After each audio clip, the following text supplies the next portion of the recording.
नमस्कार बालमित्रांनो, इयत्ता तिसरी माझे मराठी कविता तिसरी वाढदिवस. वाढदिवस म्हणजे काय?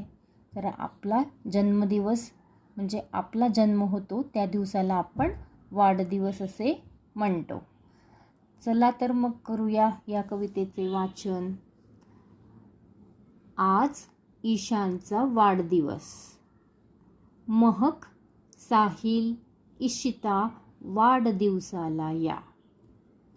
आईने इडली चटणी केली, बाबांनी केक आणला, ताईने सजावट केली, आईने औक्षण केले. ईशानने केक कापला, सर्वांनी मिळून ईशानला शुभेच्छा दिल्या. सर्वांनी मिळून केक फस्त केला, असा वाढदिवस मस्त झाला. आता आपण बघूया या कवितेतील शब्द व त्यांचे अर्थ. पहिला शब्द आहे वाढदिवस. वाढदिवस म्हणजे जन्मदिवस, बर्थडे. सजावट म्हणजे सुशोभीकरण किंवा आरास, डेकोरेशन. मस्त म्हणजे छान, व्हेरी गुड. शुभेच्छा म्हणजे एखाद्याचे शुभचिंतन करणे, अ वॉर्म विशेस. फस्त म्हणजे ताव मारणे, फिनिश. औक्षण म्हणजे प्रज्वलित दिवा ओवाळण्याची विधी. Waving around a person head, त्याला आपण औक्षण असे म्हणतो. खाली बघूया आपण. एका वाक्यात उत्तरे लिहा. वाढदिवस प्रश्न क्रमांक 1. वाढदिवस कोणाचा होता? तर पूर्ण वाक्यात उत्तर येईल वाढदिवस ईशानचा होता. प्रश्न दुसरा. आईने वाढदिवसासाठी कोणता पदार्थ केला होता? तर उत्तर आहे आईने वाढदिवसासाठी इडली चटणी केली होती. उत्तर झाल्यानंतर तिथे फुल स्टॉप हा दिला गेला पाहिजे. तर केक कोणी आणला? केक बाबांनी आणला.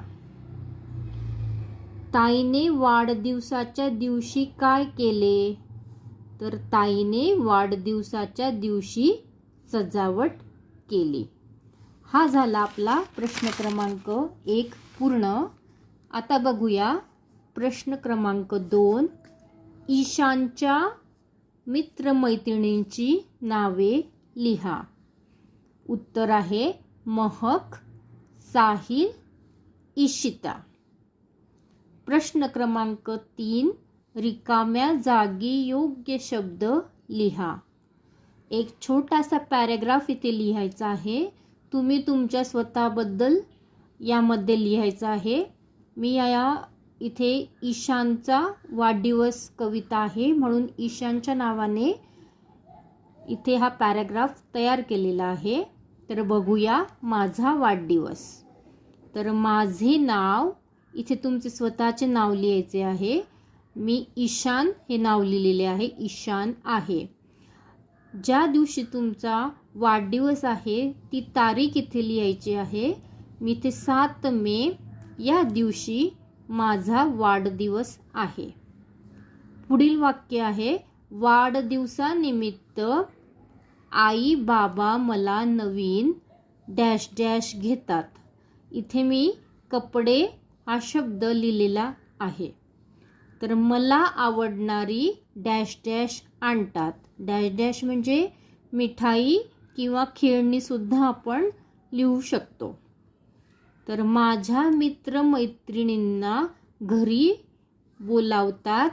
सर्व जण मला शुभेच्छा देतात.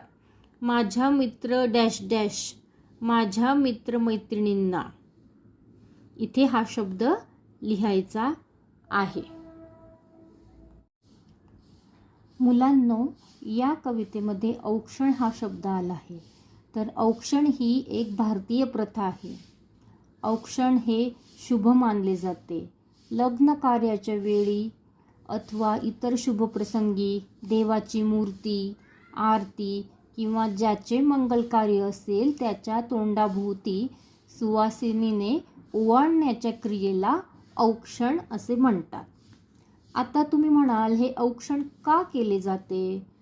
तर औक्षणाचा आध्यात्मिक अर्थ आहे की प्रज्वलित दिवा ओवाळण्याचा विधी म्हणजे औक्षण होय.